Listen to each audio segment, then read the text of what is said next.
তো জামাতের আমির ডক্টর শফিকুর রহমান 2025 সালে তার বাইপাস সার্জারির পর ভারতের একজন কূটনীতিকের সঙ্গে বৈঠক করেছিলেন। বার্তা সংস্থা রয়টার্স তাদের এক প্রতিবেদনে জানিয়েছে যে এই গেল বুধবার নিজের বাসভবনে দেওয়া এক সাক্ষাৎকারে জামায়াতের আমির নিজেই সেই বৈঠকের বিষয়টি রয়টার্সকে নিশ্চিত করেছে। ঠিক আছে, রয়টার্সকে তিনি বলেছেন, জামাতের আমির বলেছেন, অন্যান্য দেশের কূটনীতিকরা যেমন প্রকাশ্যে তার সঙ্গে সৌজন্য সাক্ষাৎ করেন, ভারতীয় কূটনীতিক যখন তাকে দেখতে গেছেন তখন নাকি তিনি তেমনটি করেননি, বরং ওই ভারতীয় কর্মকর্তারা তার আর জামাতের আমিরের মধ্যে যে বৈঠকটি হয়েছে সেটিকে গোপন রাখতে অনুরোধ করেছিলেন। এখন এই বক্তব্যের বিষয়ে রয়টার্স ভারতীয় পররাষ্ট্র মন্ত্রণালয়ের কাছ থেকে জানতে চেয়েছে যে জামাতের আমির তো বলছে যে আপনাদের একটি বৈঠক হয়েছিল এবং আপনারা নাকি সেটা গোপন রাখতে বলেছেন, আপনাদের প্রতিক্রিয়া কি?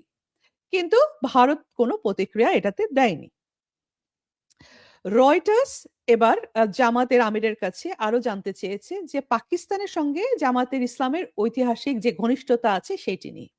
এটির জবাবে জামাতের আমির বলছেন, আমরা সবার সঙ্গে একটি ভারসাম্যপূর্ণ উপায়ে সম্পর্ক বজায় রাখি। আমরা কখনো কোনো একটি দেশের দিকে ঝুঁকে পড়ার বিষয়ে আগ্রহী নই।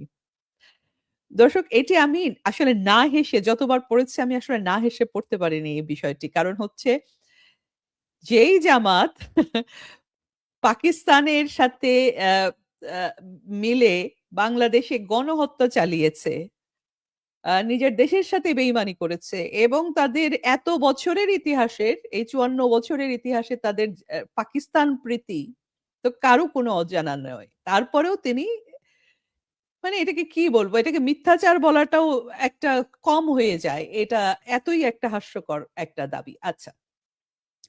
তো আমার ধারণা যে জামায়াতের আমির রয়টার্সকে এই বৈঠকের কথা বলেছেন বলে একটু পলিটিক্যাল মাইলেজ নেয়ার চেষ্টা করছিলেন। আ কিন্তু রয়টার্স তো আসলে এ এ খুব বেশি বাংলাদেশের জনগণ পড়ে না। তো যেহেতু দেখা গেল যে কথাটা সেরকমভাবে প্রচার পায়নি যতটুকু উনি আশা করেছিল। সেইজন্য উনি করলেন কি নিজের ভেরিফাইড Facebook পেইজে একটা পোস্ট দিলেন। পোস্টটা এরকম যে গত বছরের মাঝামাঝি সময় ভারতের ২ কূটনীতিকের সঙ্গে তার বৈঠক হয়েছিল। আ এবং ভারতীয়দের ইচ্ছেতেই সেটি তখন প্রকাশ করা হয়নি। তবে জামাতের আমির দাবি করেন এখানে তো গোপনীয়তার কিছু নেই এবং তিনি বিস্ময় প্রকাশ করে লেখেন, আমাদের কিছু দেশীয় মিডিয়া ভারতের সঙ্গে জামায়াতের আমিরের গোপন বৈঠক হয়েছে বলে সংবাদ পরিবেশন করেছে। আমি এই ধরনের সংবাদের তীব্র নিন্দা জানাই। ভবিষ্যতে প্রকৃত বিষয় না জেনে এমন বিভ্রান্তিকর সংবাদ পরিবেশন থেকে বিরত রাখার আহ্বান জানাচ্ছেন তিনি।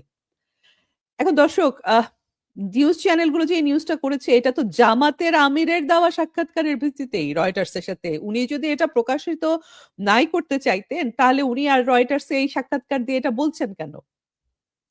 তো আরো কিছু প্রশ্ন ওঠে দর্শক। সেটা হচ্ছে কেউ যদি আপনাকে কোনো বৈঠক গোপন রাখতে বলে, অ্যা তাহলে আপনি তার কথা শুনে সেটাকে গোপন রাখলেন কেন? আপনি তার কথা শুনে ওখানে যদি গোপনীয় কিছু নাই থেকে থাকে, আপনি তাহলে সেটি আ গোপন রাখলেন কেন এতদিন ধরে? আর আপনার স্বাস্থ্য সম্পর্কে খোঁজ নিতে যদি কেউ আসে সেটা তাহলে গোপন রাখার কি আছে? আ আর শুধু কেউ একজন অনুরোধ করল। ধরেন আমি কোনো ধরনের কোনো অন্য কোনো ডিসকাশন হয়নি। শুধু আপনার স্বাস্থ্যের খোঁজ নিতে কেউ এসেছে। আপনাকে কেউ অনুরোধ করছে যে এটা বলবেন না। আপনি জিজ্ঞাসা করবেন না যে কেন এটা গোপন রাখবো? এবং সেটা আপনি মেনে নেবেন কেন? তাই না?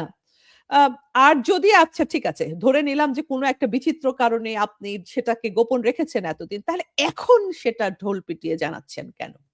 এবং শুধু রয়টার্সের সাথে সাক্ষাৎকার দিয়ে জানাচ্ছেন তাই না। আবার সেটা সেভাবে প্রচার তেমন পাচ্ছে না বলে নিজের Facebook পেজেও প্রসঙ্গটি আবার তুলে আনলেন আপনি। কেন? এবং সেটা ঠিক এমন একটা সময় দর্শক যখন খালেদা জিয়ার মৃত্যুর পর ভারতের পররাষ্ট্রমন্ত্রী এস জয়শঙ্কর ঢাকায় এসে শেষ শ্রদ্ধা জানাচ্ছেন। ঠিক এই সময়টাকে আপনি বেছে নিচ্ছেন রয়টার্সের সাথে সাক্ষাৎকার দেওয়ার জন্য। আবার সেইটাকে নিয়ে নিজের ফেসবুকেও সেটা নিয়ে আ একটা যেটাকে আমরা বা প্রাত্যহিক বাংলায় যেটাকে আমরা বলি ক্যাচাল লাগানোর জন্য আপনি এই সময়টাকে বেছে নিচ্ছেন কেন? এটি সময়টা কি খুব কাকতালীয়? আ আসলে যে অনেকেই বলছে যারা এটা পড়েছেন তারাই বলছেন যে না, এখানে আসলে উনি এই সময়টাকে খুব ইচ্ছে করে বেছে নিয়েছেন। মানে উনার সাথে ভারতের যে গোপন বৈঠক-টৈঠক হয় উনি এটা ইচ্ছে করেই জানাতে চাইছেন। যে এক ধরনের ভারতের সাথে ডেসপারেটলি উনি সম্ভবত ঘনিষ্ঠ হবার চেষ্টা করছেন।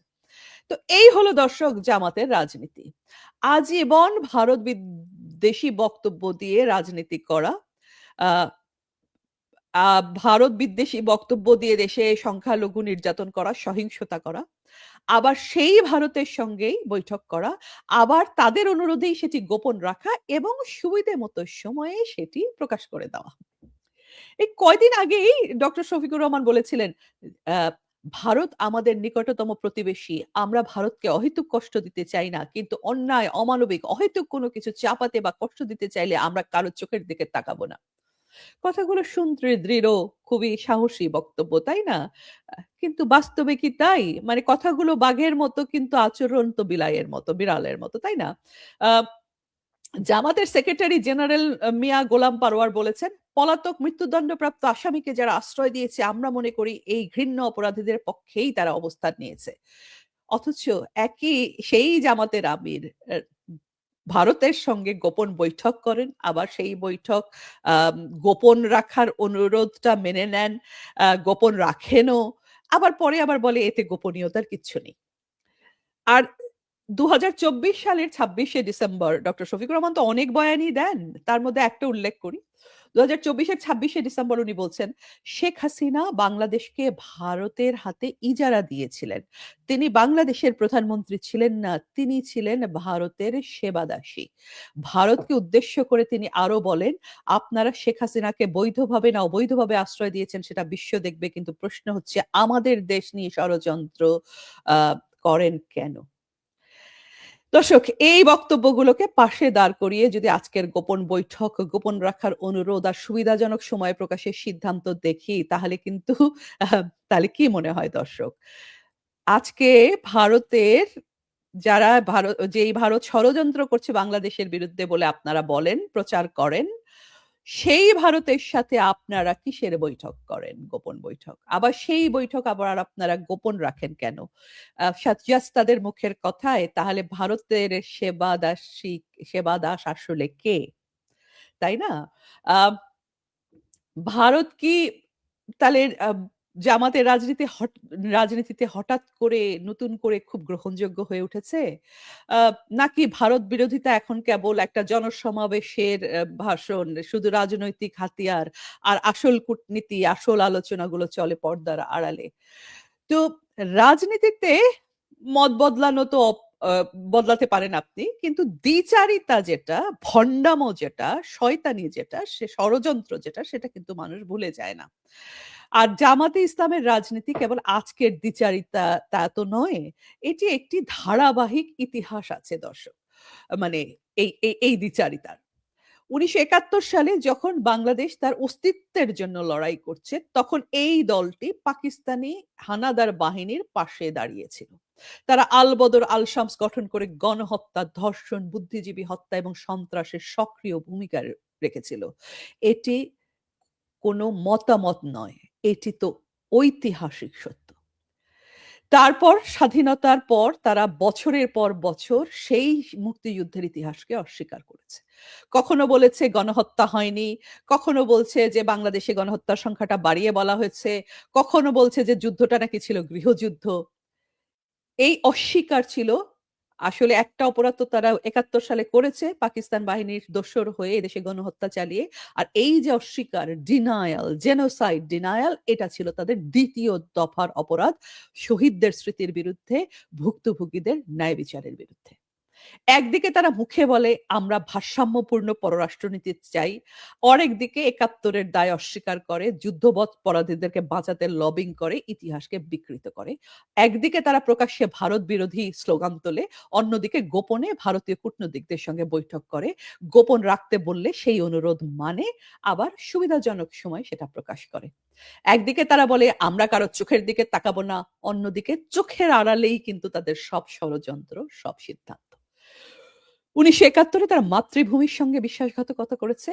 আজকে তারা জনগণের সঙ্গে সত্যকে নিয়ে আবার এক দফা বিশ্বাসঘাতকতা করছে।